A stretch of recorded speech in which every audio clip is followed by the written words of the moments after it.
అందరికీ నమస్తే ఫ్రెండ్స్. స్ స్త్రీ శక్తి పథకం ద్వారా ఆంధ్రప్రదేశ్ ప్రభుత్వం మహిళలకు ఉచిత బస్సు రవాణాని ఏర్పాటు చేసిన విషయం అందరికీ తెలిసిందే. ఈ పథకాన్ని ప్రారంభించినటువంటి తేదీ 2025 ఆగస్టు 15. రాష్ట్రంలో బాలికలు, మహిళలు మరియు ట్రాన్స్‌జెండర్‌లు రాష్ట్రంలో ఎక్కడి నుంచి ఎక్కడికైనా ఉచితంగా ప్రయాణించేటటువంటి పథకం అన్నమాట. అయితే ఈ పథకంలో ప్రభుత్వం అప్పుడప్పుడు కొన్ని రకాలైనటువంటి మార్పుల్ని ప్రకటిస్తూ ఉన్నది. అవేంటో ఈ వీడియో ద్వారా తెలుసుకుందాం. మొదటగా పథకానికి ఎవరెవరు అర్హులు అని అంటే బాలికలు, మహిళలు మరియు ట్రాన్స్‌జెండర్‌లు. బస్సులో ఉచితంగా ప్రయాణించాలి అనంటే పాటించాల్సిన నిబంధనలు.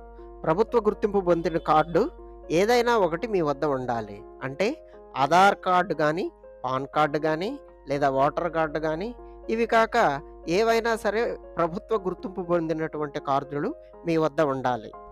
ఈ కార్డు ఉంటే ఏ ఏ బస్సుల్లో ప్రయాణించొచ్చు అనంటే Palle Velugu, ultra Palle Velugu, city ordinary, express, metro express, అలాగే తిరుమల, తిరుపతి, సప్తగిరి ఎక్స్‌ప్రెస్‌ల్లో కూడా ఉచితంగా ప్రయాణించవచ్చు. ఇంతే కాకుండా ఈ పథకంలో నూతనంగా చేర్చినటువంటి మార్పేంటంటే గ్రౌండ్ బుకింగ్ బస్సులు. అంటే కండక్టర్ లేనటువంటి బస్సులు. ఇలాంటి బస్సుల్లో టికెట్‌లను బస్ స్టాండ్‌లోనే ఇస్తారు. ఉదాహరణకి ఒక బస్సు విజయవాడ నుంచి బయలుదేరి హైదరాబాద్ వరకు వెళుతుంది అని అనుకుందాం. విజయవాడలో టికెట్ తీసుకొని అంటే బస్ స్టాండ్‌లో టికెట్ తీసుకొని ఎక్కొచ్చు. హైదరాబాద్ వెళితే ఓకే. ఇంకా ఈ బస్సు కంచికచర్లలో గానీ, లేకపోతే నల్గొండలో గానీ, లేకపోతే సూర్యాపేటలో గాని ఆగుతుందనుకుందాం.